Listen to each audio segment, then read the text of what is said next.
সাভারের হেমায়েতপুরে মেট্রো রেলের অধিগ্রহণকৃত জায়গায় অবৈধ স্থাপনা উচ্ছেদ অভিযান পরিচালনা করেছে ভ্রাম্যমাণ আদালত।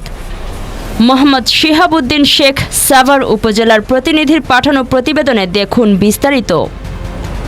সকাল থেকে দুপুর পর্যন্ত ঢাকার সাভারের হেমায়েতপুরের যাদুরচর এলাকায় মেট্রো রেল ডিপোতে এ উচ্ছেদ অভিযান পরিচালনা করা হয়। উচ্ছেদ অভিযানে ভ্রাম্যমাণ আদালতের নেতৃত্ব দেন সাভার উপজেলা সহকারী কমিশনার ও নির্বাহী ম্যাজিস্ট্রেট জহিরুল আলম।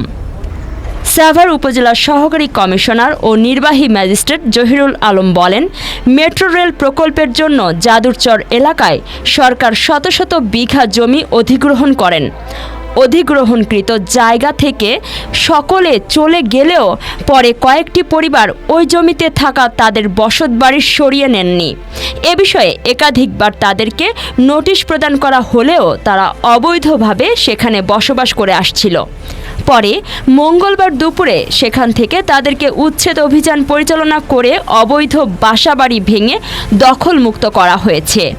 এছাড়াও সেখানে মেট্রো রেলের জমিতে জালালাবাদ মেটাল কারখানাও মূল গেট সহ কিছু অংশ ভেঙে প্রকল্পের অধিগ্রহণকৃত জায়গা দখলমুক্ত করা হয়।